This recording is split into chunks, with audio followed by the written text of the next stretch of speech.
今次我哋要處理嘅係一個關於常數嘅問題，目標係揾出 p 嘅值。This time we are dealing with a problem about constants. Our goal is to find the value of p. 呢條影片會用兩種方法解呢條題目。第一個方法係展開同比較係數法。This video will solve this question using two methods. Here is method 1, expansion and coefficient comparison. 第一步係展開右邊嘅括號，用分配律將 x 加2同 x 加 q 相乘，再加上10。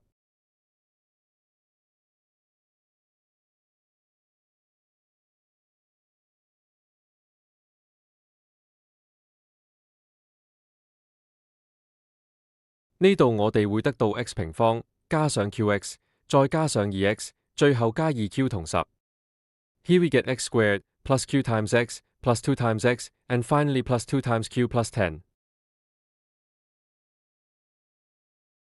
第二步係簡化呢個式，將同類項合併，即係將 qx 同 2x 加起來，變成 q 加 2x。Step 2 is to simplify this expression. Combine like terms, that is, add q times x and 2 times x to get q plus 2 times x. 第三步係比較左右兩邊嘅係數。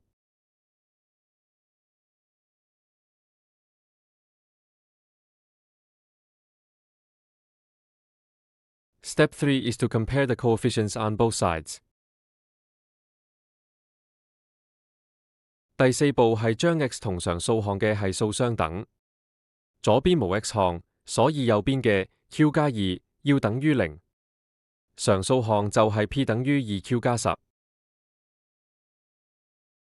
Step 4 is to equate the coefficients of x and the constant terms. The left side has no x term, so q plus 2 on the right must equal 0. For the constant terms, p equals 2 times q plus 10. 第五步係解出 q 同 p 嘅值。先解 q 加2等於0 ，q 等於負2，之後代入 p 等於 2q 加10，計出 p 嘅值。Step 5 is to solve for q and then p first. Solve q plus 2 equals 0, so q equals negative 2. Then substitute into p equals 2 times q plus 10 to find p. 用第一個方法，我哋得出 p 嘅值係6，呢個就係最終答案。Using method 1, we find that p equals 6, and this is our final answer. Final answer, option C. 而家我哋試第二個方法，用代入法，因為呢個係恒等式，我哋可以代入唔同嘅 x 值去求 p. Now let's try a second method, the substitution method. Since this is an identity, we can substitute different values of x to find p. 我哋代入 x 等於負2，因為右邊 x 加2喺 x 等於負2時變成0，左邊變成4加 p 等於10，所以 p 等於6。We substitute x equals negative 2 because the right side s, x plus 2, becomes 0 when x equals negative 2. The left side becomes 4 plus p, which equals 10, so p equals 6. 用第二個方法，我哋得出 p 等於6，呢個方法簡單又快捷。Using method 2, we find that p equals 6.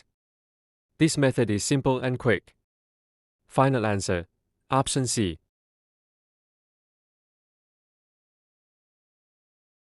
多謝收睇，歡迎留言同訂閱以獲取更多內容。Thank you for watching. Please comment and subscribe for more content.